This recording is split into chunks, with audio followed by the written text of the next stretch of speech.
गुरुदेव, आप कहते हैं 20वीं सदी के आखिरी दशक में विश्वव्यापी जो धार्मिक क्रांति होगी उसमें वैदिक धर्म संपूर्ण विश्व को आंधी और तूफान की तरह ढक लेगा। इतने थोड़े समय के अंदर ये क्रांतिकारी परिवर्तन कैसे संभव होगा और इसके क्या कारण होंगे? देखिए, इस संबंध में मैं ही अकेला नहीं कह रहा हूँ।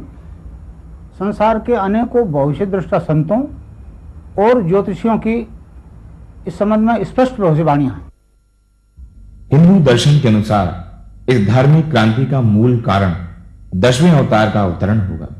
हिंदू दर्शन के अनुसार हर अवतार क्रम विकास के सिद्धांत के अनुसार सृष्टि में एक नई चेतना पैदा करता है।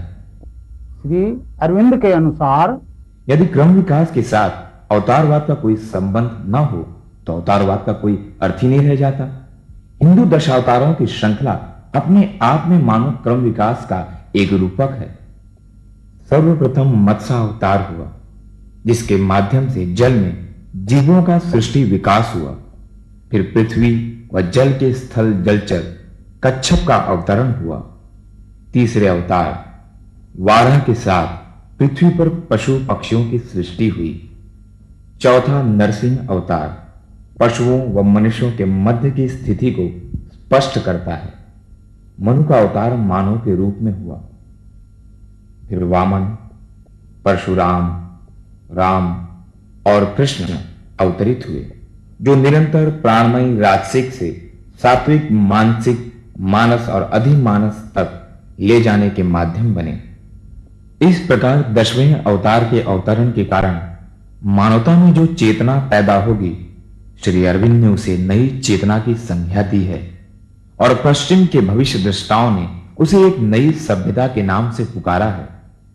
इस 10वें अवतार के अवतरण के कारण संपूर्ण मानव जाति क्रम विकास के सिद्धांत के अनुसार धीरे धीरे अपने असली स्वरूप अर्थात दिव्य रूप में रूपांतरित हो जाएगी, जिसे श्री अरविंद ने पार्थिव अमरत्व की संज्ञा दी है।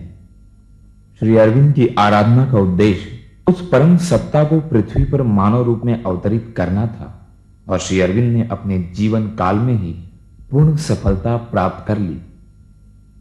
श्री अरविंद के ही शब्दों में, मैंने मानवता के लिए परात्पर से उतना बड़ा वरदान प्राप्त किया है जितना ये पृथ्वी मांग सकती थी। भगवान श्री कृष्ण ने श्री अरविंद को वरदान दिया।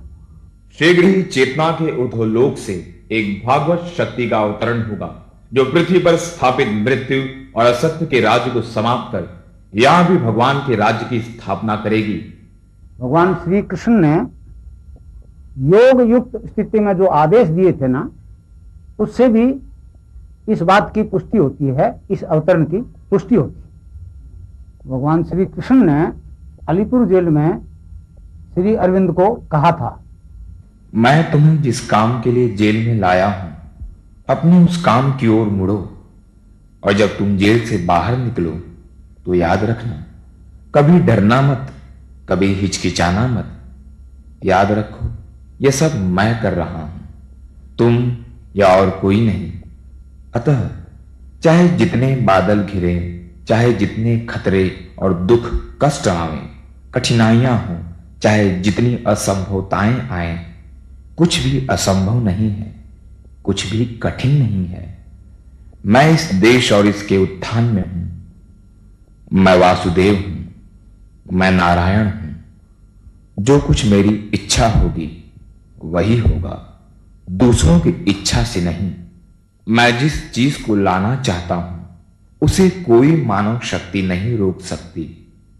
अलीपुर जेल में श्री अरविंद ने भगवान श्री कृष्ण से प्रार्थना की, मुझे अपना आदेश दो। मैं नहीं जानता कि कौन सा काम करूं और कैसे करूं, मुझे एक संदेश दो। इस पर योग युक्त अवस्था में श्री अरविंद को 2 संदेश मिले। पहला यह था, मैंने तुम्हें एक काम सौंपा है और वह है इस जाति के उत्थान में सहायता देना। शीघ्र ही वह समय आएगा जब तुम्हें जेल से बाहर जाना होगा, क्योंकि मैं नहीं चाहता कि तुम्हें सजा हो या तुम अपना समय औरों की तरह अपने देश के लिए कष्ट सहते हुए बिताओ। मैंने तुम्हें काम के लिए बुलाया है और यही वह आदेश है जो तुमने मांगा था। मैं तुम्हें आदेश देता हूं कि जाओ और काम करो। दूसरा संदेश आया, वह इस प्रकार था। इस 1 वर्ष के एकांतवास में तुम्हें कुछ दिखाया गया है।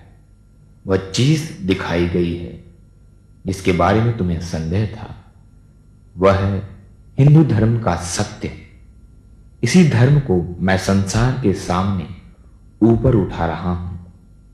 यही वह धर्म है जिसे मैंने ऋषि मुनियों और अवतारों के द्वारा विकसित किया और पूर्ण बनाया है। और अब यह धर्म अन्य जातियों में मेरा काम करने के लिए बढ़ रहा है। मैं अपनी वाणी का प्रसार करने के लिए इस जाति को उठा रहा हूं। यही वह सनातन धर्म है जिसे तुम पहले सचमुच नहीं जानते थे, किंतु जिसे अब मैंने तुम्हारे सामने प्रकट कर दिया है।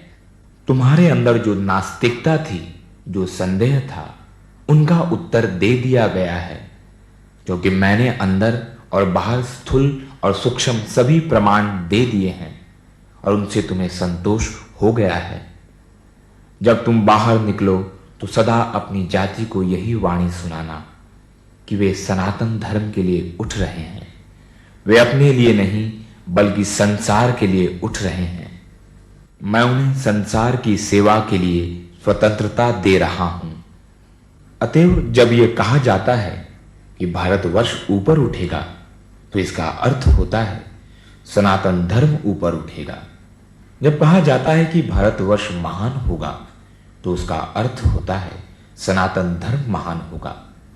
जब कहा जाता है कि भारतवर्ष बढ़ेगा और फैलेगा, तो इसका अर्थ होता है सनातन धर्म बढ़ेगा और संसार पर छा जाएगा। धर्म के लिए और धर्म के द्वारा ही भारत का अस्तित्व है। धर्म की महिमा बढ़ाने का अर्थ है देश की महिमा बढ़ाना। मैंने तुम्हें दिखा दिया है कि मैं सब जगह हूं, सभी मनुष्य और सभी वस्तुओं में हूं। मैं इस आंदोलन में हूं और केवल उन्हीं के अंदर कार्य नहीं कर रहा जो देश के लिए मेहनत कर रहे हैं, बल्कि उनके अंदर भी जो उनका विरोध करते और मार्ग में रोड़े अटकाते हैं। मैं प्रत्येक व्यक्ति के अंदर काम कर रहा हूं और मनुष्य चाहे जो कुछ सोचे या करे, पर वो मेरे हेतु की सहायता करने के अतिरिक्त और कुछ नहीं कर सकते। वे भी मेरा ही काम कर रहे हैं। वे मेरे शत्रु नहीं बल्कि मेरे यंत्र हैं।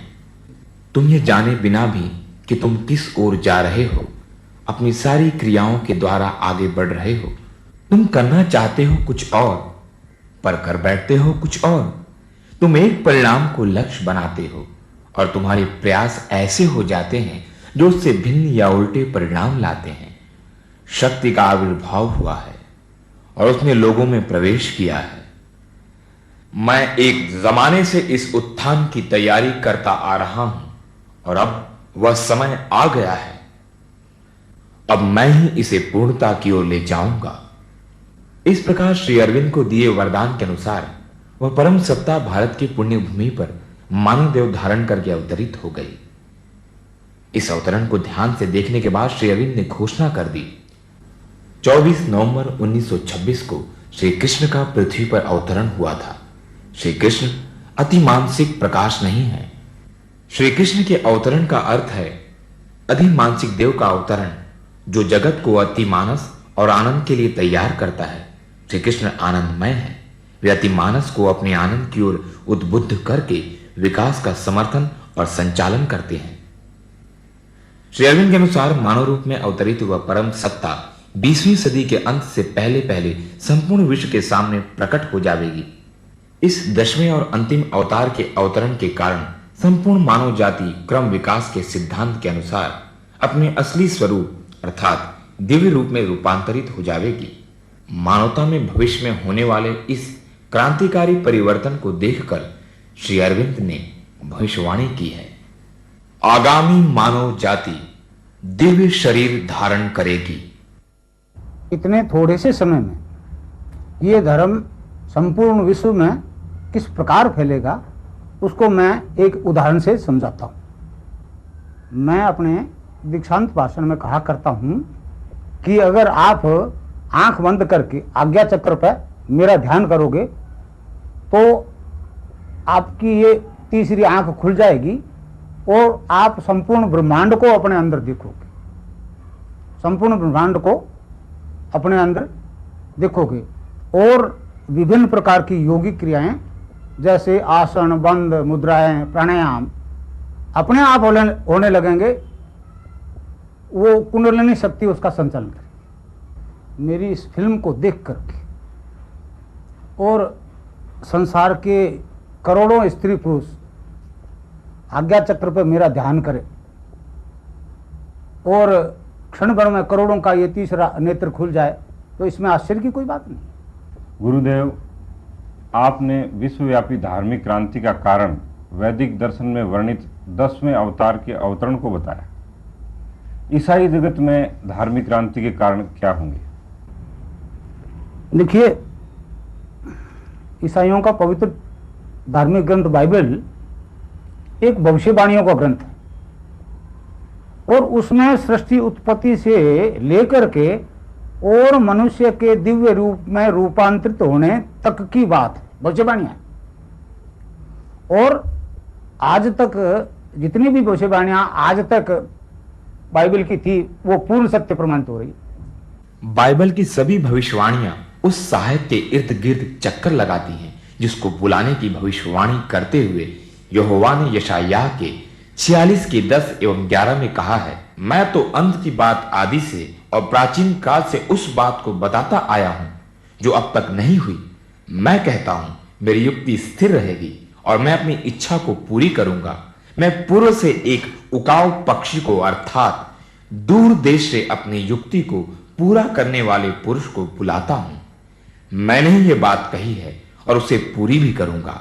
मैंने ही यह विचार बांधा और उसे सुफल भी करूंगा।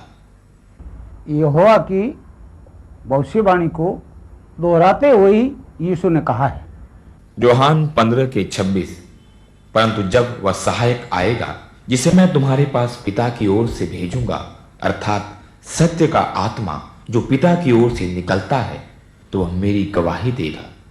यूहन्ना 16 के 7, तो भी मैं तुमसे सच कहता हूं कि मेरा जाना तुम्हारे लिए अच्छा है, क्योंकि यदि मैं न जाऊं तो वह सहायक तुम्हारे पास न आएगा, परंतु यदि मैं जाऊंगा तो उसे तुम्हारे पास भेज दूंगा।